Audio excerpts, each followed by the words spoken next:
Well, it's me, Brian. Today, well, Teresa was pestering me earlier, telling me that I need to make more videos, more teaching videos, and more, in general, just video time. Right. So this morning I was scrolling through the feed, right, and I came across some real life stuff.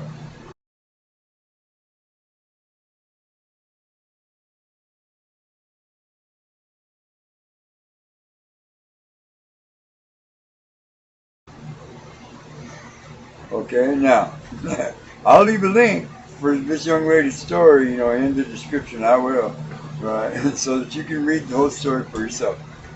All right, but this is how it goes. This young lady woke up, right, probably knee deep in water, with her little doggy. It's as old as she is, right? You know what I'm saying? Right, and it's cold and or disoriented. Right, she was alone by herself. Right, looked out the window and the water was just going by faster and faster, and it was getting higher and higher. Right, realizing that she needed to do something, but she lived, the place where she lived at was in the family compound. You know what I'm saying? 'Cause she was in her grandparents' house, which is the farthest away house in the picture. Right, and grandma and grandpa and auntie Uncle Bob and everybody else is over in the big house, in the big two-story house. You know what I'm saying? For whatever reason she was out there by herself, no one knows. You know what I'm saying? Right? But in this moment when she woke up, she realized that her life was in danger, and her little dog, right, and that there was a high potentiality, of her not making it through here. Right? You know what I'm saying? But something clicked in her little brain. It's called self-preservation, right? And she decided that she needed to do something, not only just to save her own life, but to save the life of her trusted companion, Sandy, the dog. You know, Sandy, who had no chance except for for this young lady, right? So she ran back in the house and figured out a plan, on how to get the doggy at least to the next piece of higher ground, right? You know what I'm saying? And she came up with it as the water was rising up around her, right? And saying her life was in immediate danger. This young lady could have died instantly. There were 16 other people that died, at the same time during the same flood, right? But her survival instinct kicked in, and not only did she rescue all of them, but she got them to a safe enough place, close enough, to where the rest of the family, who were basically trapped on the second floor of the big house, right? They had to come up with a plan of their own to rescue them, right? But she had enough inside right here, to at least rescue herself to a point where she could be rescued. And she waited her 5 hours with them yelling encouragement to her, telling her she did good. While cousin Billy Bob, got a hold of the boat and the canoe and, paddled out there to her. And once the water started, started to ebb away and started to flow. Right? Now, that's real life shit. Right? I couldn't imagine what would happen to me and Therese if something like that came rolling down through this valley. Right? And we woke up, and I woke up with the water rising up over the top of my bed here, right here. Right? One of us would die trying to save the other. Right? This is real life out here. The real life is not in the social medias. Right? It's not in, right? This young lady fought for her life, this morning, yesterday morning, whatever morning it was. You know what I'm saying? And it marked her for the rest of her life. Now, hopefully she didn't get too traumatized by this whole thing. Right? And she learned from her experience, and the encouragement of her family, who was right there. Yeah, they might have been 30 feet away, but they were right there with her the whole time. Right? That's the problem going on out here now. Right? Everybody's on their own. Right? There are no boundaries anymore. There's no respect anymore. You understand? There's only a keen interest, in bettering themselves, right? Or trying to show, a stronger light on what you're doing, in a negative way. I mean, like TikTok. I mean, it's funny when I watch people search TikTok looking for information, right? They always end up finding what they search for, but the videos, but the little clips that they find are so trashy There's so much garbage and there's absolutely zero information for anybody trying to search for how to do something, how to fix something, how to make something. Sure, there's all kinds of million little TikToks showing you how they made something in stop motion. You didn't learn anything from that. You didn't. She's just telling me tonight, you need to do more teaching videos. You need to get out there in the shop and you need to make something so you can show these people how to do shit. Well, yeah, cool. That's a good idea. I'm down with all of that. Now, see how this came full circle around to real life? See, because out here, just like that young lady, they lived out in the country in Kentucky, just like we live out here in the country in Nevada.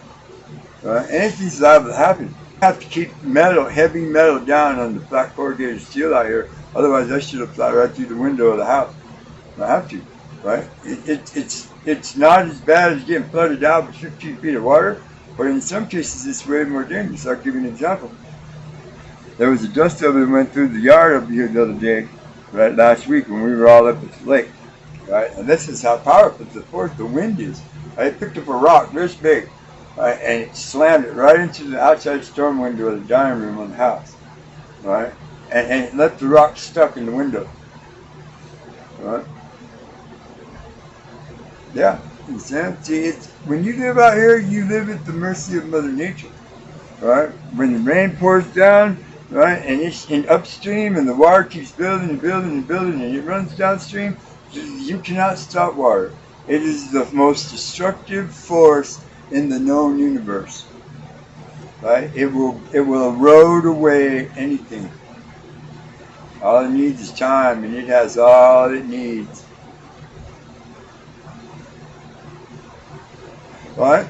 So the next time, so think about this, young people, right? Because this is all part of the crumbling of America that I'm talking about. Right now, at this point, I'm trying to highlight one good, a glimmer of good. You know what I'm saying? In a river rushing full force downstream, of just nonsense. One little glimmer of hope. You know what I'm saying? That there's still people out there, family. You know what I'm saying? There's still that connected bond that they're out to say, survival. We're all in it, right? You know what I'm saying? That, the next time you make a funny little TikTok or a little meme, you know what I'm saying? Right? Or something dumb that you think is hilarious, that's really, pretty disrespectful and it adds into the whole, flow of the thing, right? Just stop. Think about any situations that you could find yourself in where your life is immediately in danger and how you would react, right? Because when you live in the city, you know what I'm saying, or you live close to the city, right? Even worse things can happen. These people lost everything they had, everything. You see the picture, right? The place is flooded up to the roofs of all of their buildings, all of them. The only place to survive is the second floor of the big house. And you think the whole family's going to live up there until the government gives them enough money to rebuild it all?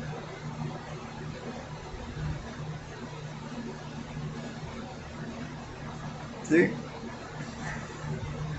There is no heart in it anymore. There isn't. It's all this nonsense, this foolishness.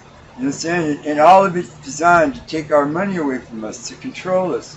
Right? You know what I'm saying? To direct us in what stuff is good and what stuff is bad and who we should believe and who we shouldn't.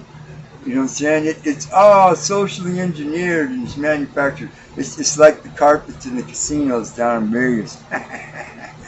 Right? They all got these really cool, intricate patterns. Right? But it leads you directly, no matter which door you walk into of the casino, it leads you directly to the gaming floor. That's how they got you, right? Out here, dude, I don't know which direction the wind's going to blow in the next 5 minutes. You know what I'm saying? Right? So I just do what I do and live my life to the best of my ability. And so does Therese. And we do fairly good out here. It's quiet. It's peaceful. Right? All the nonsense of the real world is way, way, way far away. Right? But still, you know what I'm saying? I have enough compassion to feel for this young lady and her doggy. You know what I'm saying? Because that's raw human survival right there. Right? She's lucky. Right? Because she woke up all by herself. How would you react in that situation? Would you? She had her panic attack. She went through her little emotional episode as the water was rising up around her. Right? This is me, Brian. I was just wondering this morning about something. Teresa got me going, so that made me wonder. You know what I'm saying? Please like and subscribe, share this video if you wonder about what the hell's going on too. Thank you.